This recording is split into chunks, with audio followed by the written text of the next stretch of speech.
Assalamualaikum warahmatullahi wabarakatuh.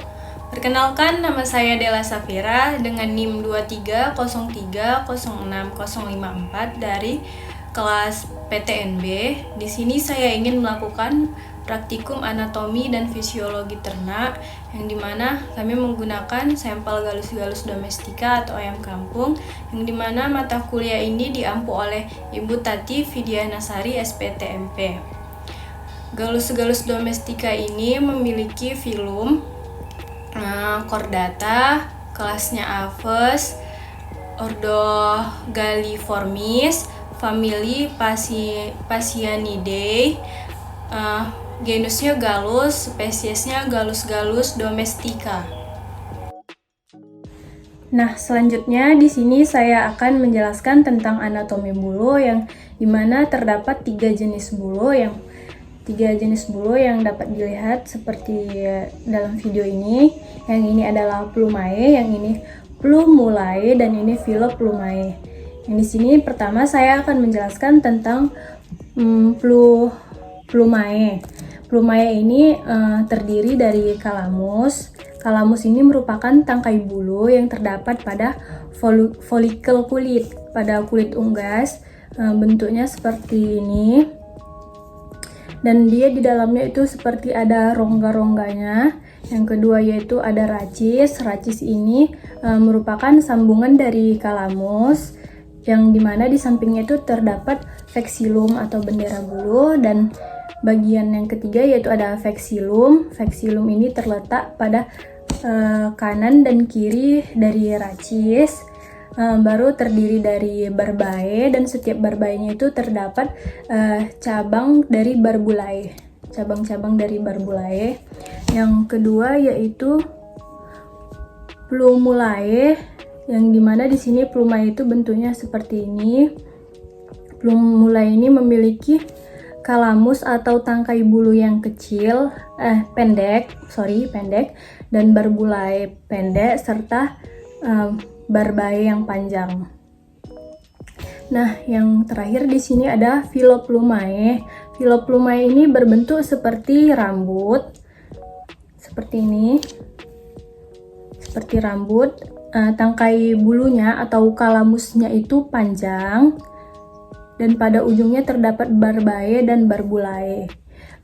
Bulu jenis filoplumae ini sangat jarang dan sangat sulit untuk ditemukan. Selanjutnya saya akan menjelaskan tentang enzim pada proses pencernaan pada galus-galus domestika atau ayam kampung yang kami gunakan, yang dimana prosesnya ini dimulai dari pakan yang masuk ke dalam paruh atau mulut dan tercampur dengan kelenjar saliva atau ludah pada unggas tersebut. Itu ada terjadi proses enzimatik, yaitu enzim amilase, yang dimana enzim amilase ini berfungsi sebagai pemecah karbohidrat menjadi glukosa atau gula. Lalu pada proventriculus atau yang biasa disebut dengan gizzard, itu ada enzim pepsin yang berguna sebagai untuk mengubah protein jadi asam amino. Juga ada terdapat enzim lipase yang berfungsi mengubah lemak jadi asam lemak dan gliserol. Lalu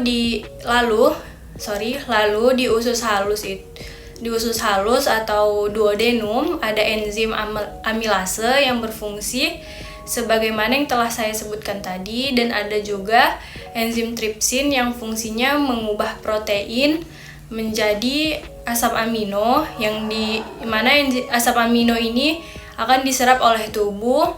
Lalu ada enzim kolgenase untuk mendegradasi ikatan polipeptida, yang dimana ikatan polipeptida dari kolagen itu saat protein belum didenaturasi. Dan ada enzim lipase yang fungsinya juga sudah saya sebutkan tadi di awal. Lalu di usus besar di usus besar atau di jejunum itu ada enzim maltase, yang dimana enzim maltase ini memecah maltosa jadi glukosa. Lalu ada enzim sukrase untuk memecah sukrosa jadi molekul gula, dan ada enzim laktase untuk memecah laktosa menjadi 2 molekul gula sederhana, yang dimana gula sederhana ini yaitu glukosa dan galaktosa, serta ada enzim peptidase untuk memecah ikatan peptida antara asam amino di rantai polipeptida atau protein. Nah, di sini saya akan menjelaskan tentang sistem sirkulasi atau peredaran darah. Yang dimana sistem sirkulasi pada unggas merupakan satu kesatuan sistem yang terdiri dari beberapa organ, yaitu jantung, darah, dan pembuluh darah yang berfungsi dalam sistem peredaran darah. Yang pertama itu ada jantung. Di dalam jantung ini terdapat beberapa bagian, yaitu atrium dexter, atrium sinister, ventricle dexter, dan ventricle sinister.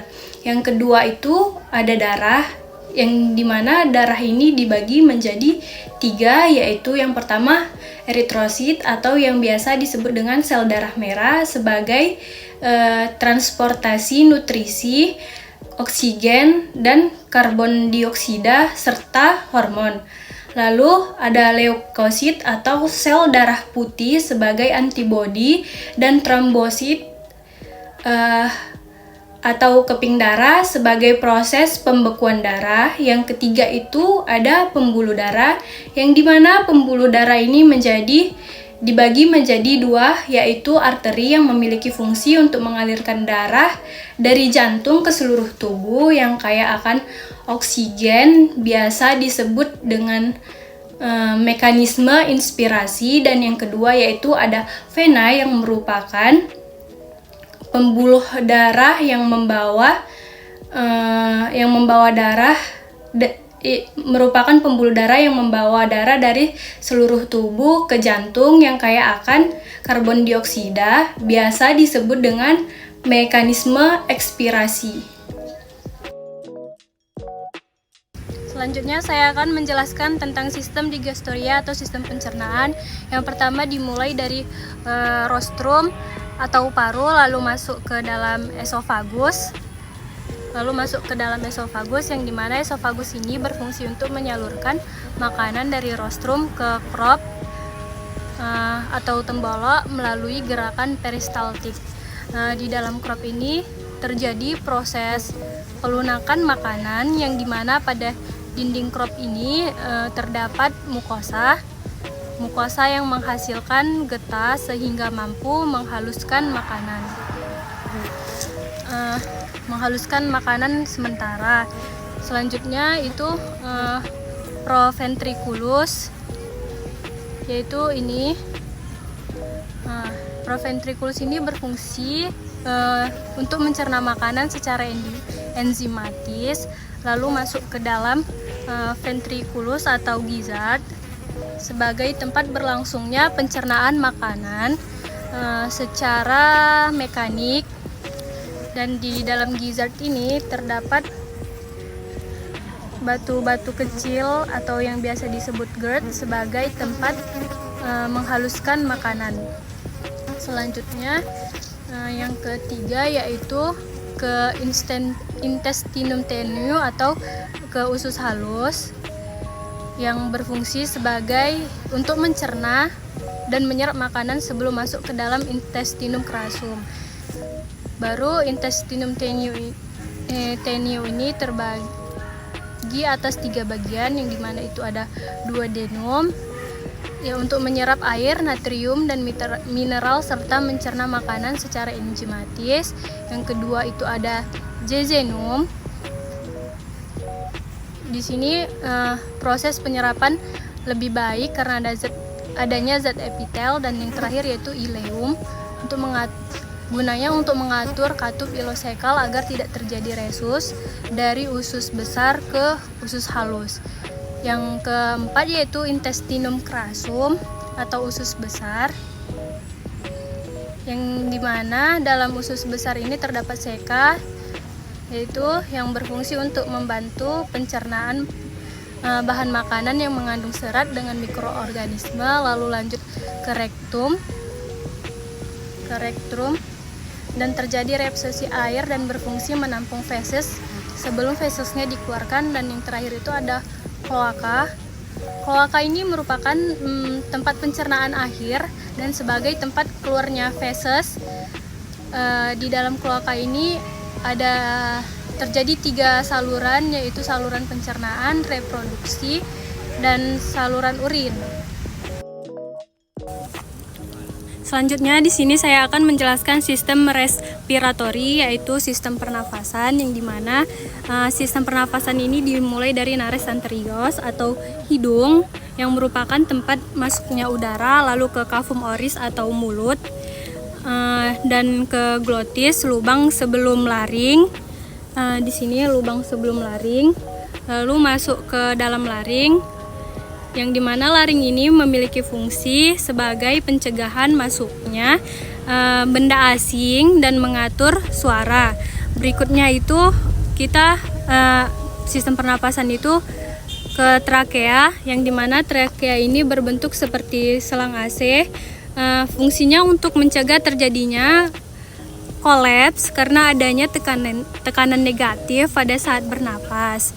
Dan berikutnya itu ke bronkus atau cabang paru-paru yang ada di sini, dan masuk ke dalam pulmo atau paru-paru, yang dimana pulmo ini terbagi atas 2 bagian, yaitu pulmo dexter yang sebelah kanan dan pulmo silinder sebelah kiri, yang memiliki fungsi sebagai tempat sirkulasi atau pergantian O2 dan CO2. Dan yang terakhir itu ada sek atau kantong udara yang berfungsi untuk mengontrol volume udara dalam pulmo agar volumenya ini tetap konstan.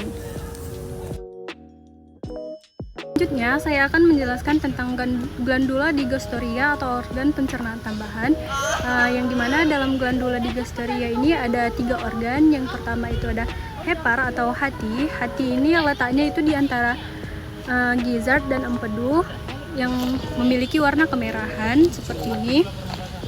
Fungsinya yang antara lain yaitu untuk sekresi empedu, detoksifikasi racun, metabolisme karbohidrat, protein, lemak, dan menghancurkan asam urat.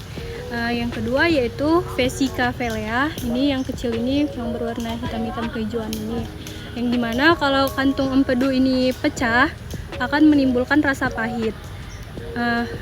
Vesica velea ini memiliki fungsi antara lain untuk mengaktifkan lipase pankreas, membantu mengemulsi dan penyerapan lemak, dan memiliki sifat antiseptik untuk memecah lemak. Dan yang terakhir itu ada pankreas. Pankreas itu yang ini terletak pada lipatan duodenum yang ini yang di dalam ini namanya pankreas, yang memiliki 2 fungsi. Yang pertama itu fungsi eksokrin, yang dimana fungsi eksokrin ini mensekresikan cairan empedu dari pankreas ke duodenum, dan fungsi endokrin untuk mensekresikan hormon, insulin, dan glukagon. Nah, selanjutnya saya akan menjelaskan tentang sistem nervosum atau sistem otak. Yang pertama itu ada cerebrum atau otak besar. Nah, ini fungsinya untuk mengatur semua aktivitas sadar pada galus-galus domestika. Yang kedua yaitu ada cerebellum atau otak kecil. Ini gunanya untuk mengatur keseimbangan tubuh. Yang ketiga ada medula oblongata atau batang otak. Batang otak ini berfungsi untuk pengatur aktivitas tubuh bagian dalam seperti aliran darah. Dan yang keempat itu ada medula spinalis atau sumsum tulang belakang, yang dimana fungsinya ini untuk menyalurkan sinyal dari otak ke otot atau organ-organ tertentu untuk mengatur gerak.